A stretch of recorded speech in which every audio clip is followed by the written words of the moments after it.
Welcome to Discovery! Roll the intro, please.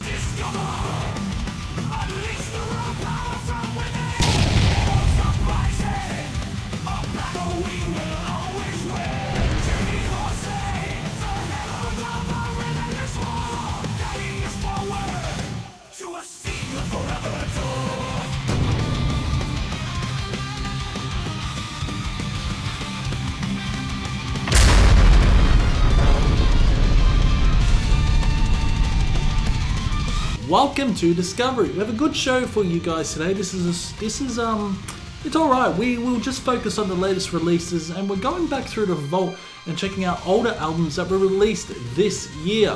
From death metal to fucking black metal, we have a big discovery on the cards. So before I start, let me know what you discovered in the comments below, and let's start. First up on Discovery is a band hailing from Portland, Oregon. The US band Solitary Ruin that caught my attention and left me in awe is none other than the EP Rite Despondency.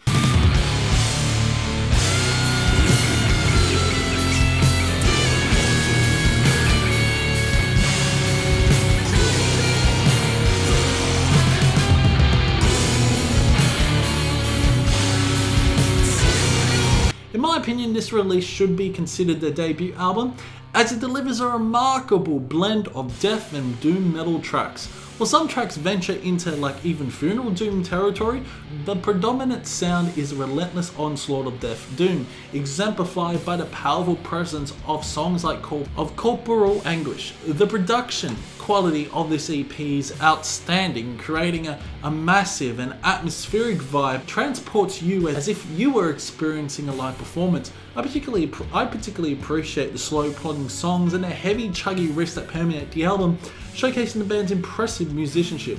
With a total runtime of approximately 24 minutes and featuring 4 dynamic tracks, Rite Despondency stands out as a prime example of top-tier death doom music in 2024, drawing influences, I think, from bands like Hood Menace, Incantation, Coffins, and early Autopsy. The EP boasts demonic vocals and thunderous fucking percussion that contribute to its dark and foreboding atmosphere. Tracks like Hedonistic Apathy set a captivating tone from the start, while Will of Cruelty's eerie guitar leads and chilling riffs further enhance the album's haunting allure.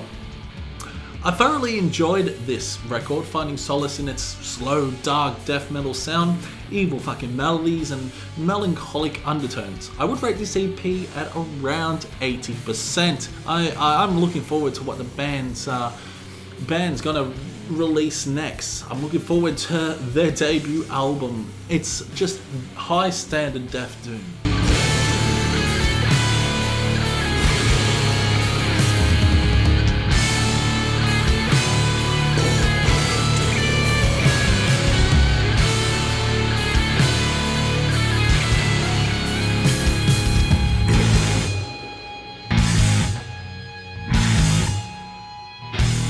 Sturmwächter, an Austrian black metal band. I'm thrilled to announce the release of their debut album, Klagerlieder, released independently on August 3rd.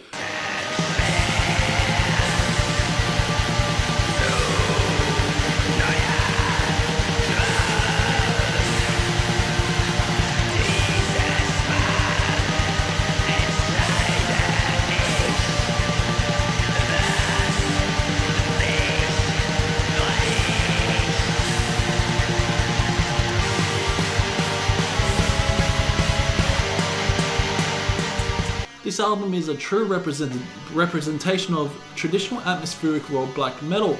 I'm particularly in awe of the fucking melodies and raw production that are showcased throughout the album. The epic vibe and atmospheric nature of the music really enhances the overall listening experience. What sets Klagerlieder apart is its sound, which harkens back to the second wave 90s black metal rather than the more modern releases sounding of 2024. The simplistic drumming is complemented by infectious guitar melodies that draw you in. Some tracks on the album even have strong Burzum vibes, with a guitar tone reminiscent of the iconic of the iconic Burzum. The raspy vocals, similar to Armageddon's vocal style, add another layer of intensity to the music. One of my favourite aspects of the album is the final song, where the energy picks up and delivers an epic fucking conclusion. Each song on Klagerlieder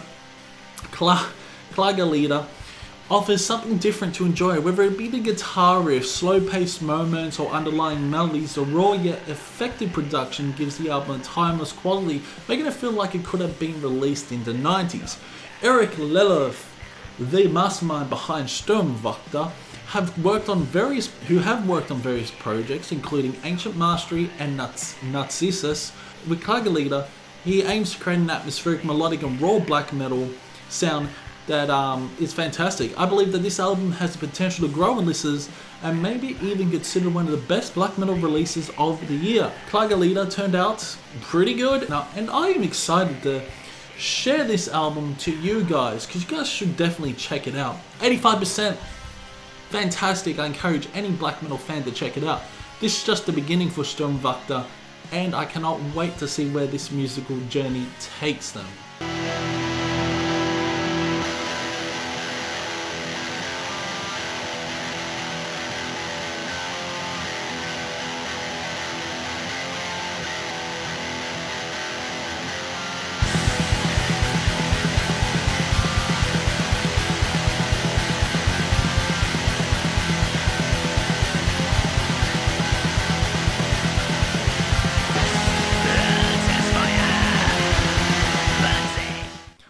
On July 31st, Drew Loudriver Records, Forgotten Woods released their fourth studio album, Lucifago.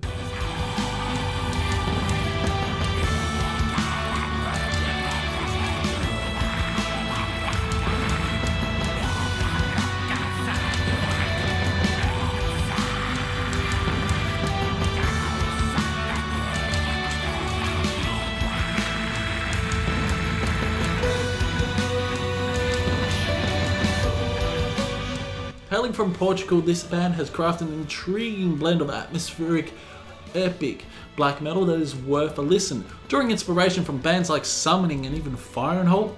On the later side, maybe more of a Braandholt sound, the album offers a slow, plodding pace with clean vocals, orchestral elements, flutes, and even fucking choirs. While I may criticize that the guitars are slightly washed out on this, the drums stand out as a strong point on this release. The keyboards and choirs add depth and richness to the music, initially drawing comparisons to Summoning, but showcasing their own unique style as the album progresses.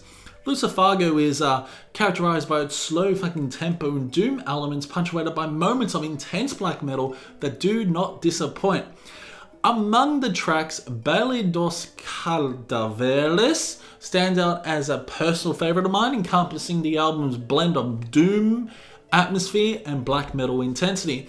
While the album is epic and majestic in its own fucking right, at times the songs may feel disjointed, in my opinion, due to the abundance of elements presented. The complexity of the record may overwhelm me a little bit, leaving a sense of too much happening at once. I would rate Lucifago a solid 70%.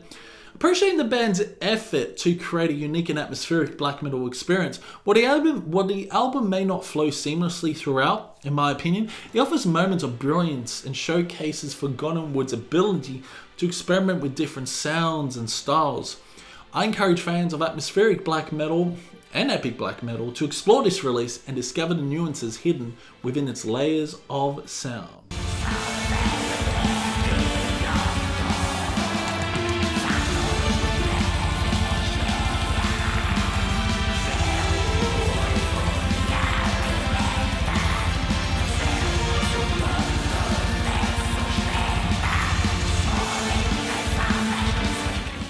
I recently stumbled upon the debut album Extinction Protocol by the band Primitive Warfare.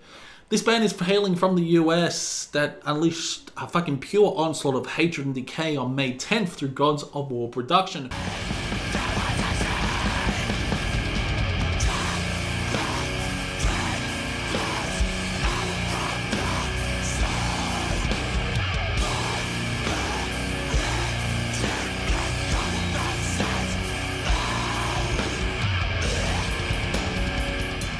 But the moment I hit play, I was like gearing up with machine guns to take on enemies in a battle of epic proportions. The album is a fierce blend of infectious guitar grooves, thunderous fucking drumming, and guttural fucking growls intertwined with black metal shrieks. It falls within the realm of black and death metal, delving into themes of war and the future of mankind. Despite the overwhelming aggression, there are moments of melodic respite that add depth to the chaos. The vocals on Extinction Protocol are undeniably top notch, embodying the essence of like war metal with their raw intensity. The guitars unleash a relentless assault, the drums pound like fucking thunder, and the song structures exude a bestial energy that leaves no room for rest. Clicking at around about just 31 minutes, the album is a non-stop barrage to the senses, demanding to be experienced in the right mood. Tracks like Nuclear Regression, Engulfed by Satanic Might, Heretic's Crusade, and the title track exude headbanging fucking energy, aggression, and those infectious guitar grooves that keep you coming back for fucking more. The moment the album concludes, you are urged to hit the replay button irresistibly, drawing you back into its chaotic embrace. The production quality of the album leans towards a cleaner sound, yet retains a gritty distortion that adds to its organic feel. Not too sure if it's war metal or not. The drums, akin to a machine gun fire, add an extra layer of intensity to the overall experience. From start to finish, Extinction Protocol delivers a terrific onslaught of sound that I thoroughly enjoyed.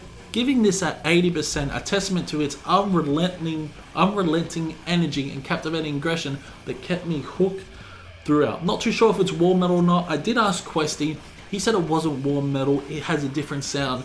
He just said it was just black and death. So I'm not too sure if it's war metal. If Primitive Warfare is actually watching this, let me know if it's war metal or not.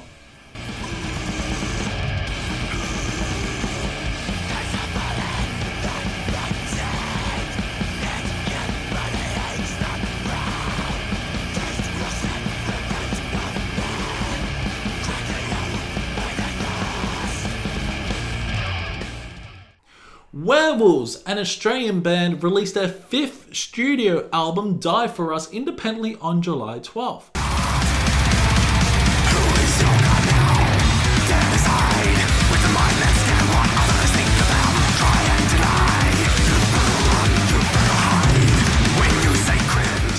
I had completely forgotten about this band, not having heard from them since their heavy 2021 album. What a Time to Be Alive, I think it's called. Surprisingly, they have released 2 more albums since then, including this latest one. Many people have recommended it to me. They're fucking put them in the comments. Check out this, make sure you put this on Discovery.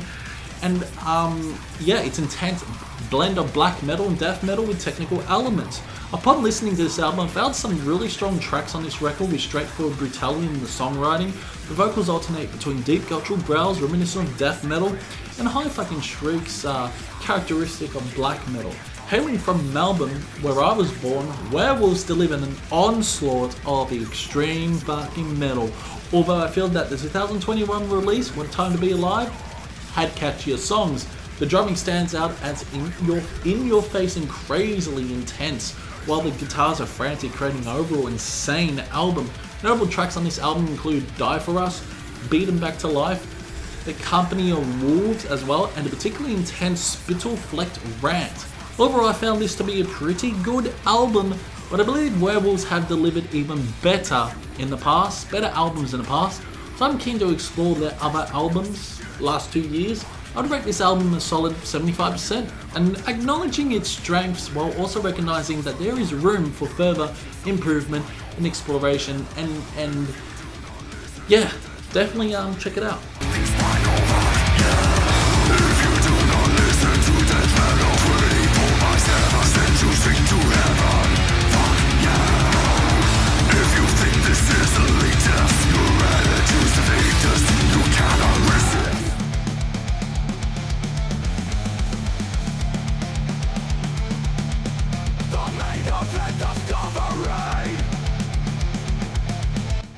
And now, our main event for this week's Discovery. Are you ready for some misanthropic black metal? Braandholt, a band hailing from the Netherlands, released their debut album Einder on August 4th, which also means the end.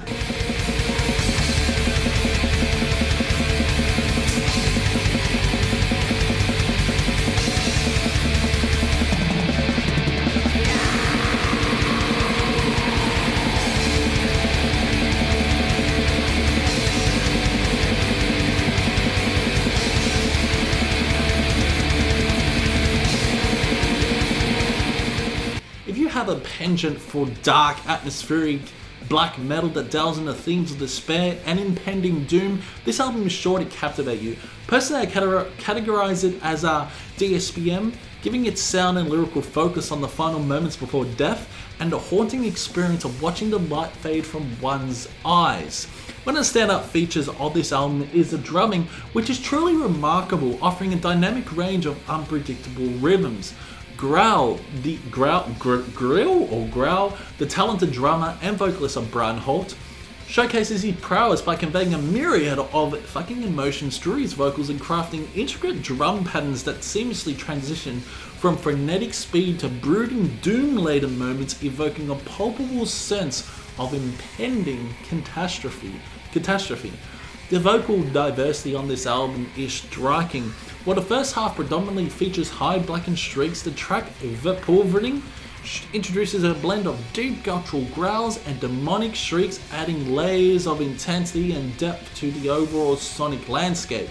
The guitar work is chilling and evocative, with the bass providing a solid foundation that permeates throughout the mix, enhancing the overall atmosphere of darkness and desolation. From the haunting melody of Vegavagd to the raw intensity of the album's composition, Braandholt demonstrates a keen ability to evoke a range of emotions and immerse you in a world of melancholy, death, and beauty. Drawing inspiration from bands like Make a Change, Kill Yourself, and even Shining, Braandholt pays homage to their predecessors while infusing their unique style and vision into their music. The production quality of this album is top-notch, creating a rich atmospheric soundscape that envelops the listeners in a shroud of darkness, depression, and introspection. With each listen, the album reveals new fucking layers and intricate melodies that foretell the impending doom of life, solidifying its place as one of my favorite black metal albums of the year. I'm gonna rate this depressing 85%. Its depth, complexity, and ability to transport you on a haunting journey through darkness and despair in a landscape saturated with black metal releases, Einder stands out as a compelling and evocative addition for black metal 2004. Exploration of the depths of the human experience, exploring the human psyche, exploring the human mind. Yeah, beautiful.